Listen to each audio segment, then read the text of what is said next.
sadya ka raw, ma'am. Meron. Pero dalawa lang ang sadya ko dito. Siya. At yun.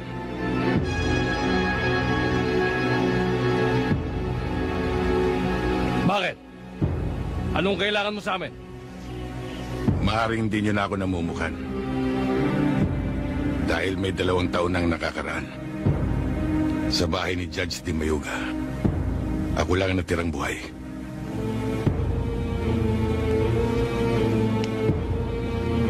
Kaya yung mga naririto na hindi kasama lumayo na. Dahil papatayin kong 2 ito eh.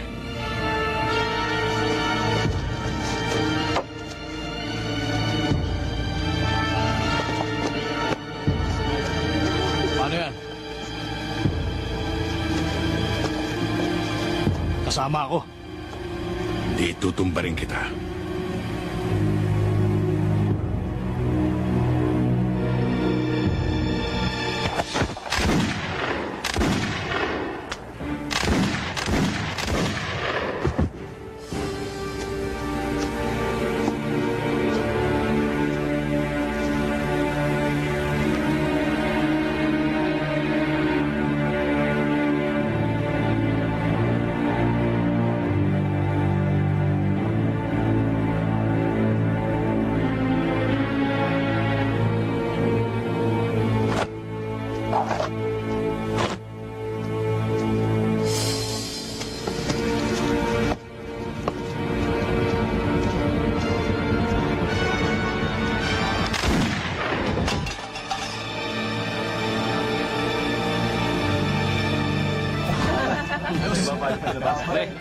Alex, may reaction naman yan.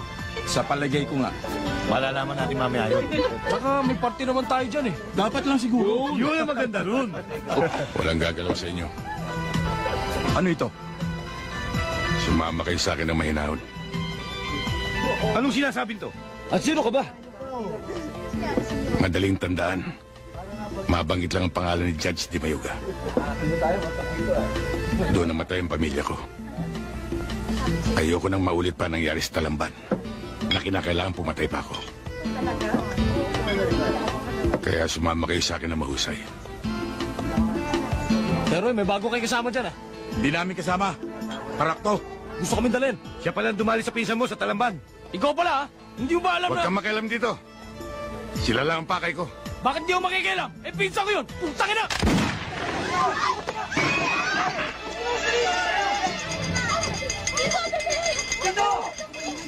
Basta! Dali!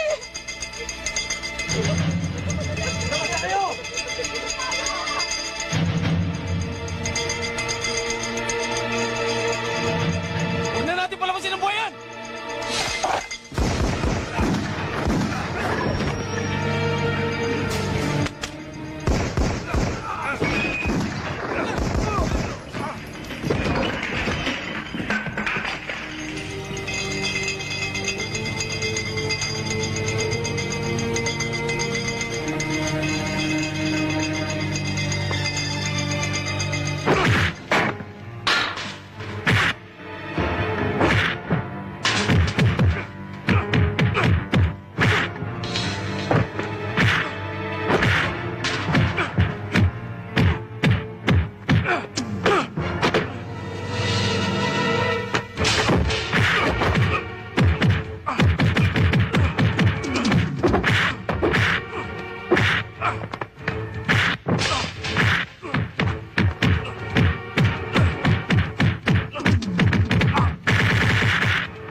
Hoy! Ikaw! Lumabas ka dito!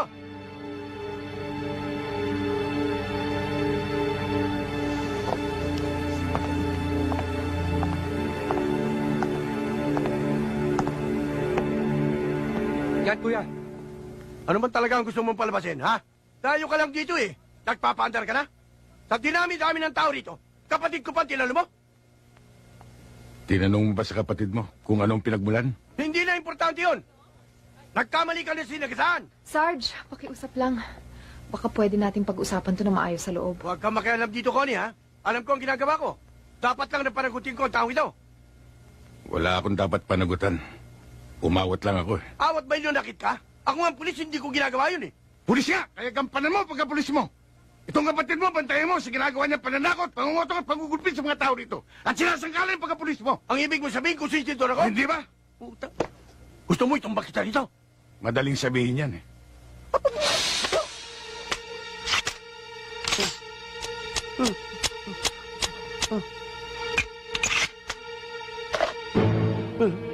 Hindi mo lang alam, Sarge. Hindi tayo talo. Oh, bakit hindi mo sinabi agad?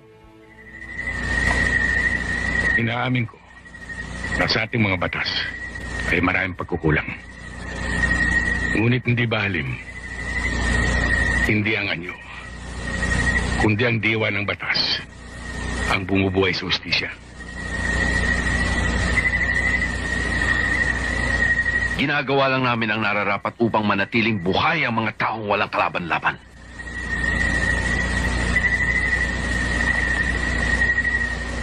Halim, hindi lahat ng taong nakikipaglaban ay pawang magigiting at dapat hangaan. Dapat munang pag-aralan bago palakpakan. Kung tama, o mali ang paninindigan. Ano kung ganon ang punot dulo ng pagtatalong ito? Anong ibig mo ipabot? Kapayapaan, Halim. Kapayapaan din ang hangad namin. Dahil dito sisibol ang aming kalayaan. Pareho kaya sa tinutukoy mong kapayapaan ang gusto rin naming makamtan? Pareho, Halim. Dahil hindi tayo nagmamay-ari ng kinabukasan, kundi ang ating mga anak. Kaya kinakailangan umagos ang dugo. Diba, Sarento? Para makamit natin ang sinasabi mo. Kung kinakailangan umagos ang dugo, bakit ang hindi? Kung ang kapayapaan makakamit natin, ay makatarungan at panghabang panahon. Hanggang saan mo kaya, Sarento? Hanggang anong sakripisyong kaya mong daanan upang maabot ang kapayapaang sinasabi mo? Kahit butas ng karayom, papasukin ko. Salamat naman. Naragpong ko rin kayo dito. Maaaring hindi niyo ako kilala. Hindi nga. Pero kayo, kilalang kilala ko. Kayo si Major Ruben Mitrano. Tubong Maynila. At nalidestino sa Isabela, Ilocos, Cagayan, at Cordillera. Kaya nabansagan kayong Mitrano ng Norte. Wala kayong patawad sa kalaban. Nakakalungkot lang. Floating ang status niyo ngayon. Pangalawa kayo sa 3 magkakapatid na lalaki. Panganay si Ramon, dating barangay chairman. At ang bunso niyo naman ay si Roland. Ito isang pare. Wala na kayong asawa. Pero ang alam ko, meron kayong isang anak na babae. Kung alam na alam mo ang pagkatao ko, ano bang kailangan mo sa akin?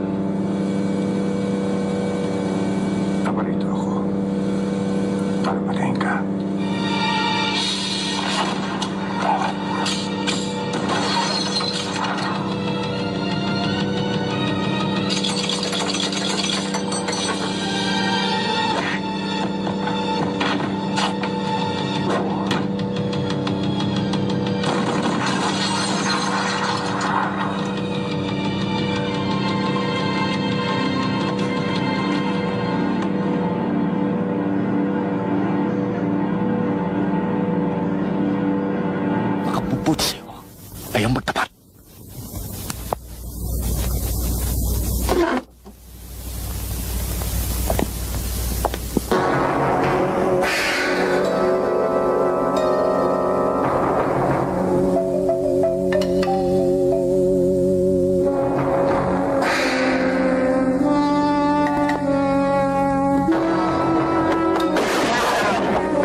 kailangan.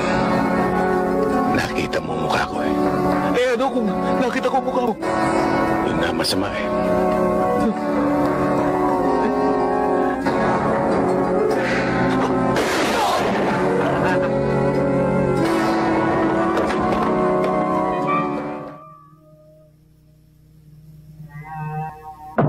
Sarento Guerrero, matagal ka bang naghintay? Tiniyak ko lang na nag-iisa ka. Di ko akalaing may pulis probinsya palang mapili sa baril. Ikaw pang nagkalat na gusto mo ako makaharap. Alam mo bang, maliban sa akin, may iba pang taong gusto kang makitang patay. Nasisiya naman ako. Bukod sa binayaran ako, may sasama ko pa isang probinsyanong pulis sa aking listahan. Mabilis ako, Sargento. Ang nakikita ko pa lang na mabilis sa'yo ay ang iyong bunganga. Marami ka nang napatay na pulis. Tapusin na natin to. Yan ang gusto ko.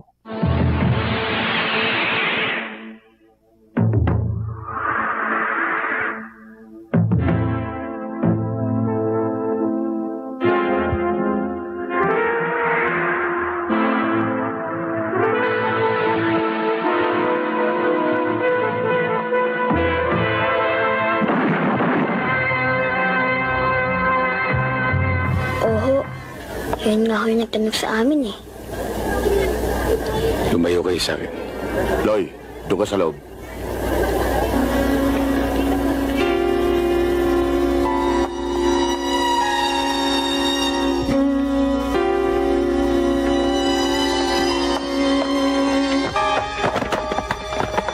Bitawan niyo ako! Asan yung taong hinahanap namin? Asan?